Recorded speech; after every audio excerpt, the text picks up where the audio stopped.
Hello, friends. We are very pleased to have Dr. Dinesh Chauhan with us today for at the Hpathy Hot Seat. Dr. Dinesh Chauhan is no stranger to Hpathy, and we have had multiple interviews with him in the past, and he has been a very, very regular contributor.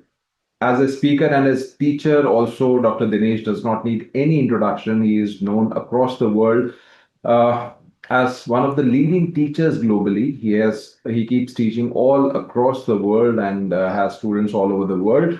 With his focus being on especially on case witnessing process that he has developed, child-centric case witnessing that he has spoken about, and Materia Medica is also is one of his fortes that he teaches with lot of passion. So, and he is author of multiple books also. And yeah, there's so much to talk about Dinesh, especially about his ABGF that he trust that he runs, and he runs free classes also through ABGF. And last but not the least, he's a good friend of mine also, if that adds as a qualification. It's important. So, welcome Dinesh to It's Very Hot Seat once again. And so, what we are going to discuss today about is primarily materia medica. And we have had multiple discussions in the past regarding case taking process, case witnessing process, and pediatric case witnessing process. Before you proceed further, people will kill you because they know that I've spent 25 years in case taking, and case taking. Then how this guy is going to speak on materia medica? Well, because look, witnessing the case is just one part. If you don't know your materia medica, what are you going to do with that witness case? You can't be successful just by case witnessing. You have to use your knowledge of materia medica and apply it to what you have witnessed in the patient. No, I agree. Yeah, so that's why I feel that you are a good person to learn materia medica also from, especially in relation to clinical cases. That is where you outshine most teachers, because you teach with clinical cases, and it's not just rote learning. So that's, I believe, is something that people can learn from you.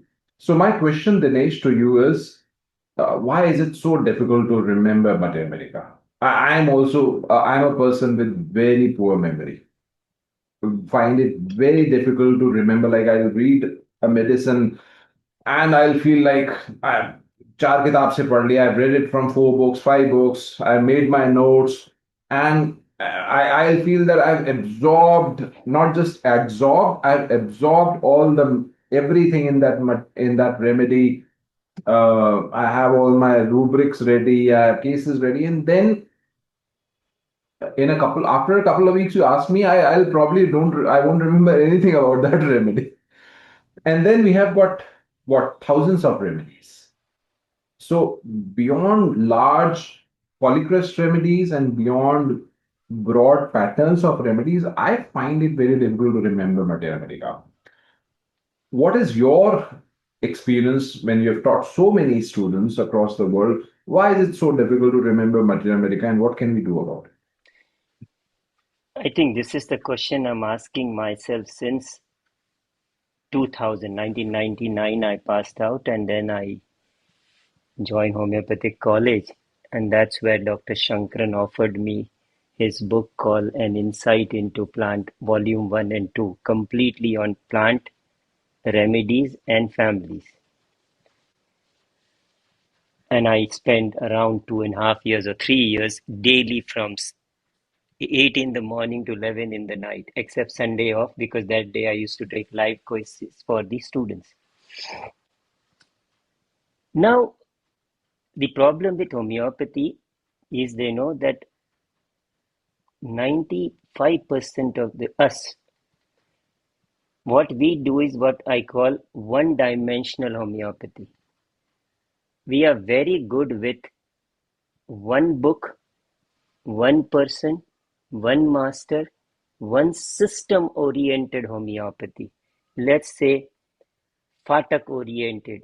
Boger oriented, Clark oriented, Kent oriented, like that. Or modern master, Vermeulen, Louis Klein, like that. Or a keynote like Ellen's keynote to Lipe to oriented. Or a thematic like Dr. Shankaran, Mr. Vitolkas, Massimo, Imic to Vermeulen and many others. What we need is the multi-dimensional approach, and that's where what I'm going to share.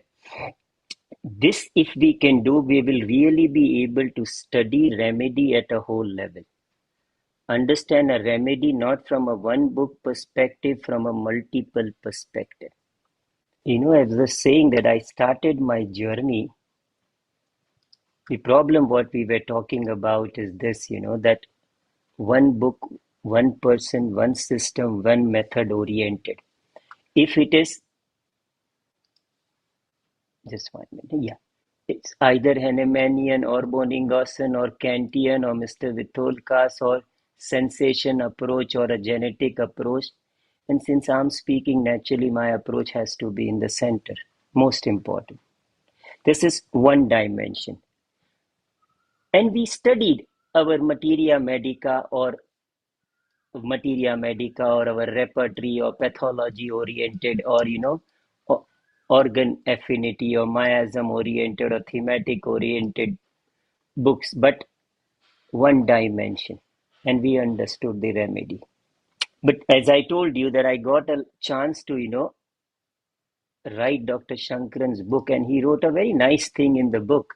And I wrote this volume 1 and 2, that this is in the 2002 when I finished the book for him, that grow like a plant with your full potential. And that's where I understood that when I was doing his work, I went through many classical books. In fact, 20, 30 for one remedy. And if there are 20, 30 remedies, I had to go through many books to understand. So I said that if I want to understand my homeopathic remedy, whether well known, lesser known, or very less known, I need to understand them from integrative perspective or inclusive perspective, that I need to include.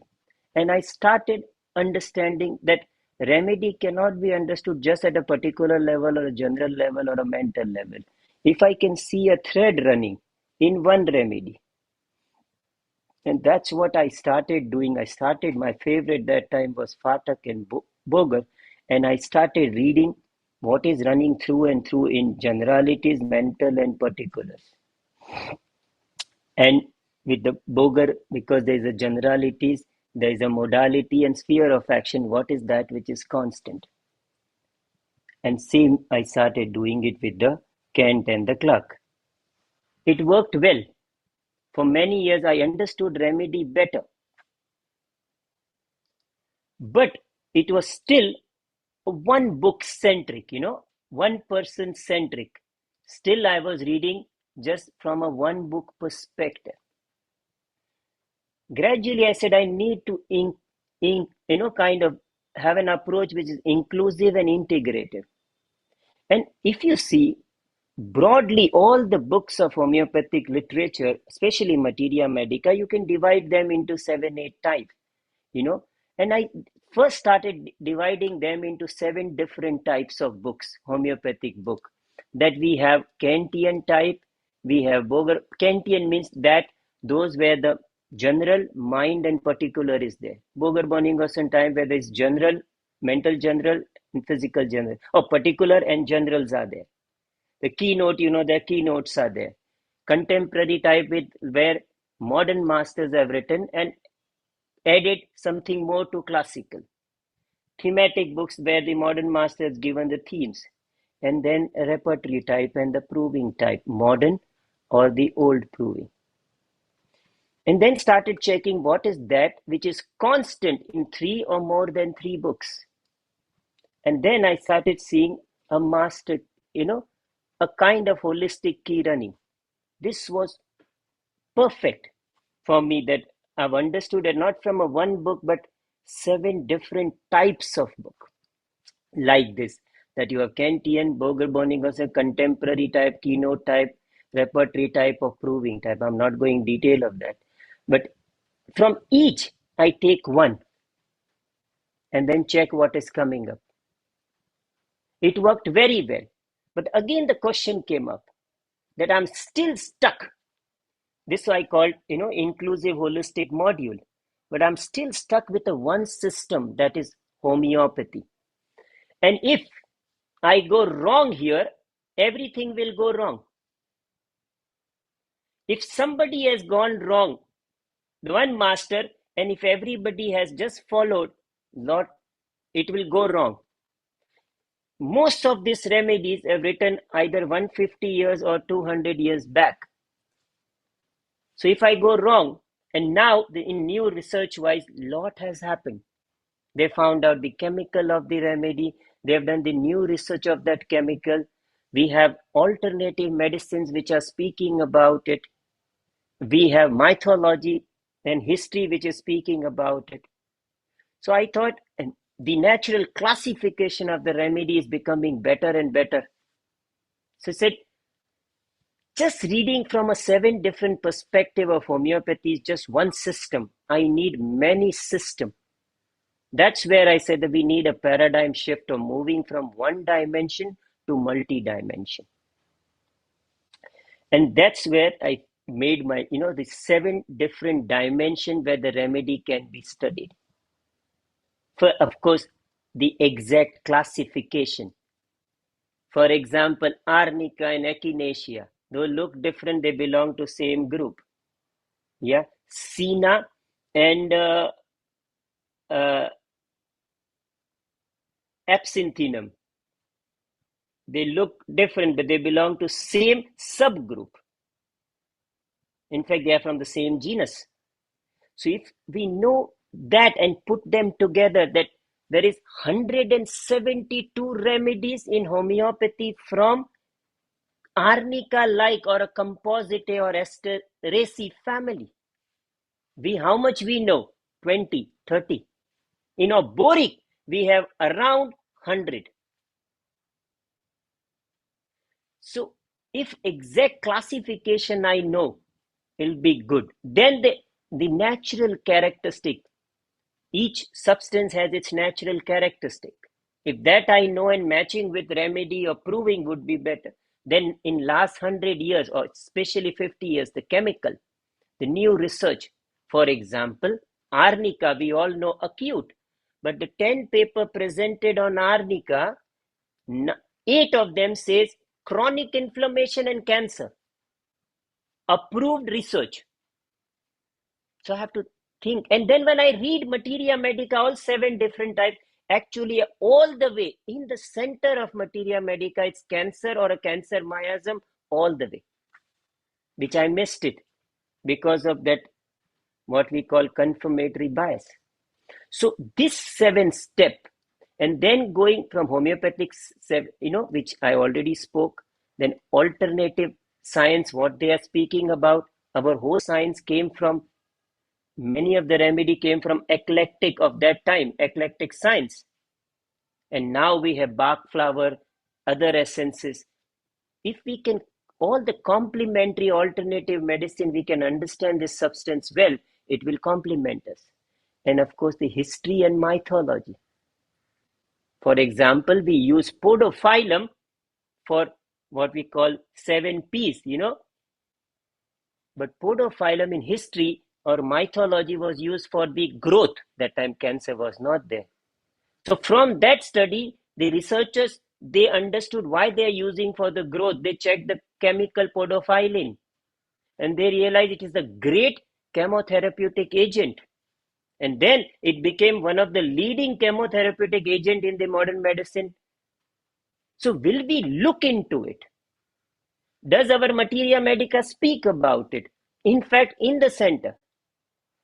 So that's the idea. I started understanding from a 7 different dimension, which I called exact classification, natural characteristic, new research, homeopathic characteristic, characteristic of alternative medicine, history and mythology, and holistic master key. With this, my chances of going wrong in understanding what we call either a center or a essence or a sensation or a master key of the remedy and other characteristic goes less and less and less. So this is how, if I want to put it, I read my materia medica. So that's a very wholesome view of how to approach different remedies, and it's probably standardized also how we study materia medica, because every time you study materia medica from different sources, you read medicine differently. Somewhere it's more descriptive, sometimes the language is more repertorial, somewhere it's more thematic, and then the remedy pictures don't even look same. You look at, for example, a simple remedy like podophyllum. You look at the keynote approach, it's all about diarrhea. You look at, say, Dr. Segal's approach, the remedy is very close to carcinosin then. You look at the repertorial approach, and there are immense amount of rubrics that look very different, neither which have nothing to do with the summer diarrhea of podophyllum. And so if you read remedies from different sources, it looks like one, it's not one remedy, it's different remedies. So what I like about your approach is that somewhere it binds all of it together.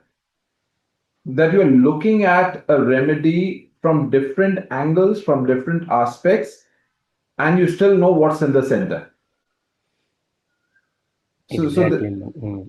Yeah, so this is something very, very nice. And the other day, somebody was asking me, a student of mine was asking me that why is it that we use a lot of plant remedies, or plant remedies form bulk of our repertoire. And I was thinking about it, and one thing that came to my mind, I'm not sure if it's right, but in the modern age, I find people have become more sensitive to external impressions, sensitive to how they feel internally, more emotional, more sensitive, more responsive, more vulnerable. And sensitivity as a theme is indicates more plant remedies.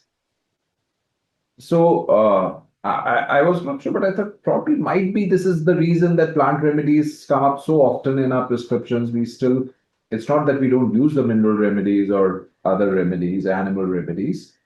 Uh, what do you feel about plant remedies? How relevant they are, and especially some of the old remedies that we have used right from the time of Hahnemann, and how do they compare with other group of remedies? Generally, the rule is that what is true for one system, one part of the system is true for the every part of the other system, what we call holographic theory. This means that, yeah, the person has a state and one of the substance in the universe will match with his state. And that substance can be plant, mineral, animal, nosode, sarcode, and imponderablia. But in the different, you are right that in different part of evolution, as we are evolving, yeah, the sensitivity is becoming more and more from the external impression or the subjective sensitivity. Even if you see the evolvement of a angiospermic plant from a basal angiospermic to the highest, which is our, one of them is our composite, which is the highest number of plant in botanical, system. They are highly evolved. If they are highly evolved, then the holistic sensation or the sensitivity would be more and more evolved and not at a basic animal brain or a basic level. Then the prescription, if it is more evolved, then the prescription would be relatively more compared to we go then the mineral, then the animal, then the node, sarcode, and imponderablia. This is how I see it. Makes sense. So, Dinesh, you are coming up with a new course. at Hpathy Global Academy, where you will be specifically teaching about your wheel approach, and you will be focusing on the class Campanuliids. So, can you tell us more about how you developed the wheel approach? Is it only for the Mater Medica, through studying Mater Medica, that you developed this wheel approach, or was it more clinically centric? For example, this wheel, what I'm talking about, right? Now, idea, I call my approach a multi-dimensional holistic module. When I say multi-dimensional, is if you see this wheel here, that not a one dimension, but multi-dimension. Whether it is homeopathic case taking, whether it is homeopathic, uh, uh, remedy understanding, or whether it is totality making or tool selection or searching a remedy or deriving a master key, which we are discussing in my course, or even the posology, everything has to look from multi-dimensional perspective. It cannot be from one perspective. Like in a science, they call the science approach as a T approach. T means there is a fixed thing, and then you kind of, the upper part of the T is you read more thing, and what is fitting into your thesis or your module, you put into it. But it's a biased way of, module. What you need is, it's not just a one aspect. Look from every aspect and then go there. So that's where I say there is 7. If you put together, it comes in a beautiful will, that you need to look from each part and they come to the center, and then you understand the master key of the remedy, or the sphere of action of that remedy also should come from multi-dimension, not just what is mentioned in just one book. With this course, with 172 remedy in composite, you will see that sphere of action in book written this, but other 6 speak about something else. Then what we will be do? So looking from all 7 aspects and put them together. That's what this multidimensional approach I call will approach. It's same even in the totality making. The totality is never made just at the particular level or a general level or a mind level, or it even go to holistic level and check other characteristic from sphere of action, miasm level, from a other plant symptom level. So you check from all and see what is matching with the patient. Take that. Even the tool, it's not one tool which is fixed, repertory it is. It depends where the totality is matching. Then you use, either in some case it is a repertory tool, in some it is materia medica, some it is theme, some you go with miasmatic, some you go with sphere of action. Depends upon what patient puts in the center, where his wheel is. So this is not only in the studying remedy, but it's case taking, totality making, tool selection, searching remedies. The same goes everywhere. And why have you decided to focus on specifically Campanuliids or Composite? I'll tell you. A, they are most evolved plant. Second, they in the nature, they are highest. I heard Sholton 10 years back that he said around 3,000 plants are there in Asteraceae family, which is the new name of the composite. So if you see, I'll just explain it to you why I selected, and it'll be very clear for us. A, they are highly evolved. So from today's situation, it will help us a lot. They are here right at the top. Yeah. Second, in homeopathy, we have 173 or 77 now in homeopathy, and we know only 30. And we call bread and butter of homeopathy, arnica, 2. Many are there which most of them in boric. So the classical mind, classical oriented mind, whether modern classical or our classical, they will understand these remedies better, whether well known, lesser known, or very less known. So one was this. Then in this group, we call class companion, we have higher order esterales and we have also APLs, which is old umbelliferae. So how they are different and common, belonging to the same group. So what is differentiate them and what connects them? Then you go further that if you have 177 remedies, arnica like, then it's easy. It's good that we divide them into subgroup. Can we say that everyone has just injury? There must be something which I go further and tell you what is there in each one of them, and you'll understand it better that we need to differentiate. If we divide them into smaller group, which is subfamily and tribe, we'll understand each group better. That's for example, the higher order esterales, where Asteraceae is there, you have Asteraceae, you have your Campanuliids, your Lobelia group, Lobelia inflata, Indian tobacco, and you have Maniantheraceae, your Manianthus. So what's the connection between the three? These are the three families there. Now if I only focus on the family Asteraceae, then it has subfamily.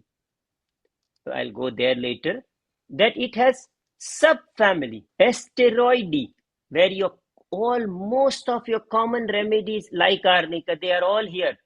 Then you have Cardoideae, which is Cardus group, and Chicoroideae, your chicory group or coffee replacement group, non-caffeine coffee. So what's the connection? Then you go further that each one has a tribe. For example, Asteroideae has Anthemidae tribe, which is your Sina Chamomilla group, Millefolium, Absinthium. Now one side is irritable remedies, then you have Absinthium, Tenacetum vulgare, all CNS convulsion remedy. Yeah, that group. Millefolium bleeding remedy. What's the connection there? Then you have Esteri, your Bellisper group. Your Calendula group. Eupatorium group. Then you have Nephilum group. Then you have Helianthe, your sunflower and arnica group. Inula group. Senecio group. And each one has many well-known, lesser known, and less known remedies. So that's how first I understood them subfamilies and tribe. And then in each one, which are the remedies. So I went further. That each one, for example, Chicoideae, well known is Lactuca virosa, which is called opium Lactuca. And then your Taraxicum, Dandelion. And then the lesser known is your Chicorium, which I was talking about. And then a new remedy, Lactuca sativa, which is lettuce, should be in homeopathy. So like that, I divide in each well-known, lesser known, and less known. That cardioid, you have Cardus, Lapa, and Onopodum. And then lesser known, some artichoke and others. And very less known, let's not talk about them right now. So like that, Anthemidae, I was talking about Chamomilla, Sina, Millefolium, Artemisia. And lesser known, your noble Chamomilla. Centonium, which is a chemical of Sina. And something which is new in homeopathy, which person got a Nobel Prize, Artemisia annua, should be in homeopathy. And then many, for modern world, many flower essence. So we can use them, and many we are missing and only using. Chamomilla sina is irritability. Millefolium, bleeding. Artemisia vulgaris, absinthium, tenacetum, CNS, convulsion. What's the connection? Centonium worms. You don't, disease-wise they're different, but when you see the whole 7 different types of materia medica and 7 different steps, you see the connection very well. After studying them, all the remedies, now I'm not going in detail of them, that way each group, Heliant in a whole group, whether modern medicine wise, new research wise, or homeopathy wise, it is great immunomodulator.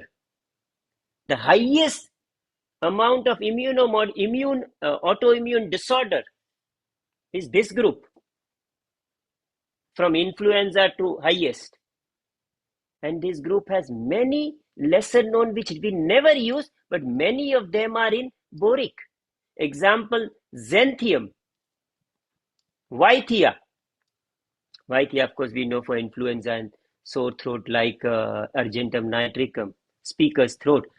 Xanthium, bladder cancer, bladder pathology. But what's the connection in the whole group? So trust me, when you study like this, you don't use just a very well-known, what we call polycrest. With a system in front of you, you understand them well. I'll give you an example. So like that, Nephilim has many remedy, like your Nephilim sciatica remedy. Like that. So then you have senescio, you have cineraria, eye remedy, and a senescio together. Then you have bratigolids and tusilego for the throat and and many rare ones. So I first put all of them together for each group. Like arnica is in Helianthi, the Asteraceae, the Bellisper is here. Now, this is injury, this is Erigion is bleeding, Grindalia is chest, and Solidago is kidney. What's the connection? And when you see that connection, you understand it makes sense that therefore why they are put together in a tribe this, and a subfamily this, and a family Compositae or Asteraceae. Like that. So like that, then you have calenduli, you keep going, Eupatori, inuli.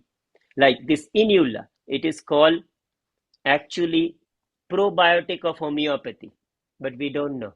But why? If you read you will understand actually many people can get this as a probiotic. Of course, when the whole is matching. Like, so first putting all of them in front of me so that I don't miss them, and then start deriving from the 7 different perspective, which I told you. Once you derive this from the 7 different perspective, then study with respect to what is the master key of the whole class. Or first, let's start with the whole, this tribe, let you see what is the reaction and what is the organ affinity. Let's say, let you see, I put the breast and the milk production as the organ affinity. And then what is the master key? And then each remedy, well known, lesser known, less known. What is the master key?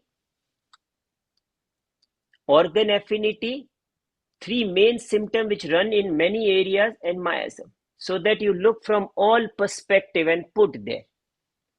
It's like a schema, you make it. And this goes for all of them. Each tribe, you see the main remedies, then derivation from 7 different perspectives. Then what is the master key of that tribe? What are the other character, reaction, other characteristic of that tribe? And then all the remedies. And not just 1 or 2, all of them which at least well known and lesser known, so that it's easy for you to find out and you don't depend on just master key and miasm. Done. No, you can look from many different perspectives. So your search becomes broader and you understand even rare remedies like Kalia Zekata Chichi. Now this is dream herb, and this is used in North and South America a lot for the lot of rituals, which is dream rituals. Now, why this is there in homeopathy and how to use it? We know Echinacea angustifolia, but Echinacea purpura, which is one of the leading immunomodulator. So where to use which kind of pathology and which kind of master key is running there. Same way, you see, you keep going, many. I'm just trying to, it's the same way which I'll keep going one by one, each one like this, so that we understand them, derive it together, and if they are sitting with any program, any books together, they themselves can check whether I've just picked up a one rubric which fits to my theory or it's actually center running. It'll be, that's where they will understand it. That's why I will derive and not give them a end result unless we don't have time like that. Few more things, Manish. I would just that not only we will stop at the master key of a family Asteraceae, its subfamily tribes, well-known remedies, lesser-known remedies, and less remedies, with master key, sphere of action, miasm, other characteristic, but we will differentiate them. What within the higher order Asterales, like Asteraceae family with Campanuliids, which is same higher order, and Manianthecae. Then we will differentiate between all the higher order in the class, like Asteraceae and APLs. What exact connection and difference? And if time permits, we also will differentiate within some tribe and a family. Then we will go that differentiate what Dr. Shankaran now speaks, that we will differentiate between plant, mineral, animal, nosode, and sarcode, if time permits, how to differentiate this esterase from those other group. And as you point out that the strength here is case taking and case, I selected these few cases for our group and see if it fits for us. So the cases which I will do is, I'll start with a child case, or maybe these are the cases, we'll change it according to the what comes up. But one case of a child which was first treated by the master for a few years, case of an asthma, ADHD, skin allergy, yeah, and how the child is not speaking due to ADHD, but due to random drawings, one after another, and how you see a pattern running, and once the pattern comes up, how gradually the whole totality at the master key level, other characteristic level comes up, and then you check through our schema where she fits as far as the class, family, higher order, and exact remedy with characteristics. And we will do this with a follow-up of around 4 years. Then a case of a acute COVID with chronic rheumatoid arthritis, and anxiety and panic attack. In this case, the two totalities, they're acute and chronic. How to check what is running together, then select a remedy again by making multidimensional totality and selecting an exact tool and then going for a remedy, and which works not only for the acute but also for the chronic. Then a case of a hypertension, chronic hypertension, for many years, and with glaucoma, and swelling of legs and insomnia and many other problems, and how these multidimensional case taking again point out to this group, and then gradually where it goes, which tool, how we make totality, which tool we use, and finally which remedy. We will see this with more than 5 years of follow-up. Then a case of a prolapsed intervertebral disc, where the acute totality is taken, and how the master key running through and through at a master key level, other characteristic level, miasm level, and then check what we select, whether lesser known or very less, and what comes up.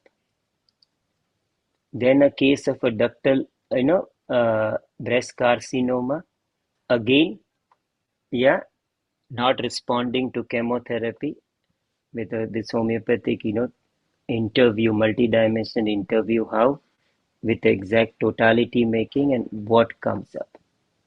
this we will see what then changes happened in her for more than I think 3 years or some more than that. Yeah, and then a case of a very high cholesterol, recurrent cyst and anxiety attack.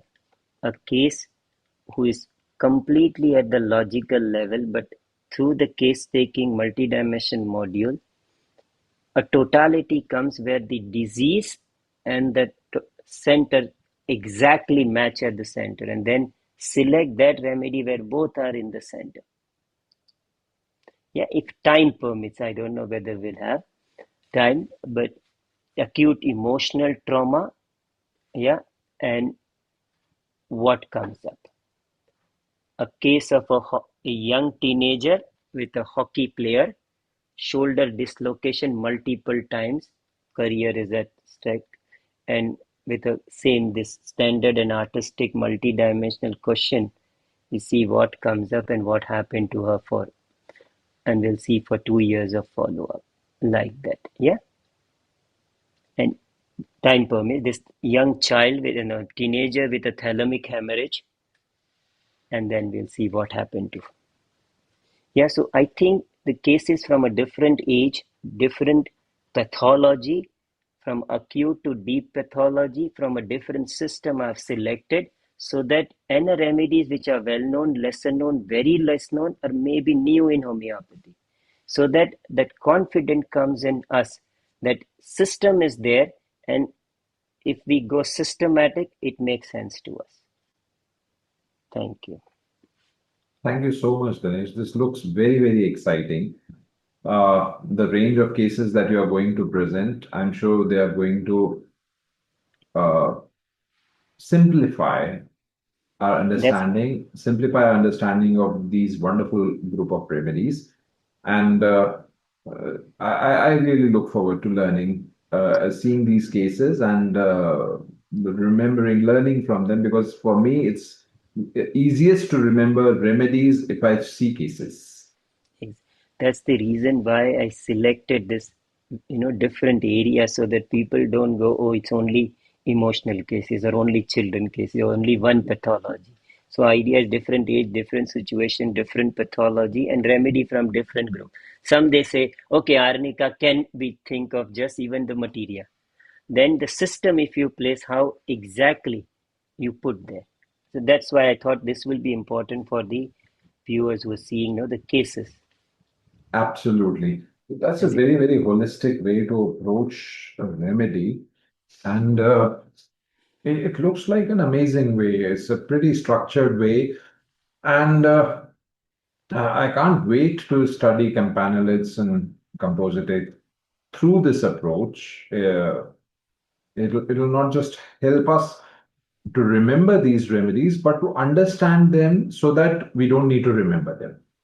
agree with you. At least somewhere in our, we understand and then leave it so that when a patient comes, I look from not 10 medicine, but I look from 172 medicine. I may not remember every word. Though the Indian mind is good in memorizing, but at least somewhere. So I call this method as, like two people playing a chess. So one is a knave and one is a grandmaster, Vishwanathan Anand. Okay. So the knave knows 500 step. He's confident and he's starting the whether the horse or something with from the perspective of 500 step. But the Vishwanathan Anand starts from 9,999 step. When he thinks and he's thinking from a broader perspective. That's whether you look from just well-known remedy or you look from a broader perspective. Earlier, all what I used to fit into arnica, now I know they are arnica-like, not arnica. And this makes so much sense. And so, friends, it's high time that we increase our repertoire, increase our understanding of these remedies from the Composite family. Uh, I can't wait to take up your course, Dinesh. And I urge all of you who are listening to us today that Dinesh courses next month, 10th, 11th, 12th of July. And if you have not signed up yet, go ahead, sign up today. And you're not just going to learn a lot from a master teacher like Dinesh. If you register today, you can also benefit from the 50% early bird discount that we have offered. And registration details, you can see a QR code on your screen after this. And you can otherwise go to hpathy.org, and at the homepage, you'll find Dinesh's course featured right at the top. Make sure that you go today and sign up before the limited cohort that we have fills up very quickly. And Dinesh, I look forward to seeing you there in the live class. Can't wait for it. Pleasure, Manish. Pleasure to take this, what we call, we create together that match space, what simillimum field. And together in this field, lot comes out. And that's what, the academy like you do, they create that space and the best happens there. Absolutely. So may the best happen for all the listeners today. Thank you so much and see you in the live class.